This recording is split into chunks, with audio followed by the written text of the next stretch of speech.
அந்த வீட்டை விட்டு வெளியில் போயிட்டு அப்படியே உடனே டைரக்டர் சொன்னார், சார் கொஞ்சம் ஸ்பீடாக நடக்கிறீங்க, கொஞ்சம் வயசாகமா நடங்க. அப்படிங்களா சார், ஒரு தடவை நீங்கள் நடந்து காமிங்க, நான் நடக்கிறேன். அதே மாதிரி நடந்து காமிச்சோடனே வந்தார். அப்படி வீடு லட்சுமி என்னடா கிளைமேக்ஸ் இது, ஏன்டா மஞ்சள் பையும் கொடையும் கொடுத்து ஊருக்கு அனுப்புகிறாங்க. இல்லைங்க சூப்பர் கிளைம் நீ விக்ரமன் நடந்ததுன்னா அப்படி தானே சொல்லுவேன். இந்த மாதிரி மஞ்சள் பையும் கொடையும் எடுத்துகிட்டு போனால் என் ரசிகர் என்ன நினைப்பாங்க, அண்ணனுக்கு வாய்ப்பு இல்லை, படம் முடிஞ்சு போய் ஊருக்கு கிளம்பிட்டான்னு நினைப்பாங்கன்னு சொல்லியா வேறு கிளைமாக்ஸ் எடுக்க சொல்லியா இருந்தார். அதே கிளைமாக்ஸு படம் வந்து சூப்பர் டிப்பராக ஓடிடுச்சு. லட்சுமண நீனு சிவா முத்து 3 பேரும் பகவான் கட்பிஸில் போயிட்டு ஆளுக்கு யாரோ ட்ரெஸ் எடுத்துக்கினார். நாங்கள் கடைக்கு போயிட்டோம். அங்கே போயிட்டு சிவா வந்துட்டு டீ சாப்பிட்டு ஃபோனை போட்டு கொடுத்தான். அப்போல்லாம் இந்த ஃபோன் தானே யாருமே எடுக்குதான். அண்ணே லட்சுமணன் பேசுனேன். லட்சுமணன் என்ன அப்படின்னாரு.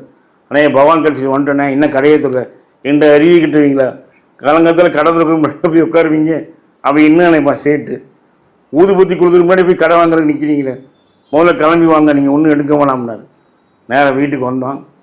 ராஜேந்திரன் காஸ்டியூமர், ராஜேந்திரன் நீங்கள் எல்லாம் அளவு எடுத்து அனுப்பி விடியா. அதே மாதிரி ராஜேந்திரன் காஸ்டியூமர் சொல்லி அளவு எடுத்து எங்கள் ட்ரெஸ்ஸு கொடுத்தாரு. நான் வந்து வாழ்க்கையில் மறக்கவே முடியாது. கிளைமாக்ஸில் வந்து கேப்டன் வந்து அந்த வீட்டை விட்டு வெளியே போகிறது வந்து வில்சன் கேமராமேன் சார் காலையில் 3 மணிக்கு தான் நல்லா இருக்கும் சார். உடனே போய் டைரக்டர் கேட்டார், சார் கேப்டன் சார் இந்த காலையில் 3 மணிக்கு தான் நல்லா இருக்குன்றார் கேமராமேன். சார் நாங்களாம் எப்போ வேணும் ரெடி சார், நீங்கள் எத்தனை மணிக்கு சொல்கிறீங்களோ அத்தனை மணிக்கு நான் எந்திரிச்சிடுவேன். இல்லை அப்படியே எல்லா பேரும் சேர்ந்தோம்னா சாங் கொஞ்சம் பிட்டு எடுத்துலாம். பிரபுது காலையில் 1 மணிக்கு காப்பி வரும். மீன் 5 இருக்குது லிவிங்ஸ்டன் எல்லா பேரும் கேட்டுங்க, டைரக்டருக்கு ஒத்துழைப்பு கொடுங்க, காலைல 1 மணிக்கு வந்துடுங்க, மத்தியானம் உங்களுக்கு பிரேக் கூட சொல்லிடுறேன்.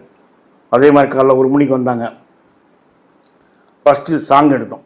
அந்த சாங் பிட்டு எங்கள் வீட்டில் நான் கார்த்திக் பட்டாசு கொடுத்துருமா எடுத்துகிட்டு அப்புறம் கேப்டன் ஓல்டு கட்ட போகணும்.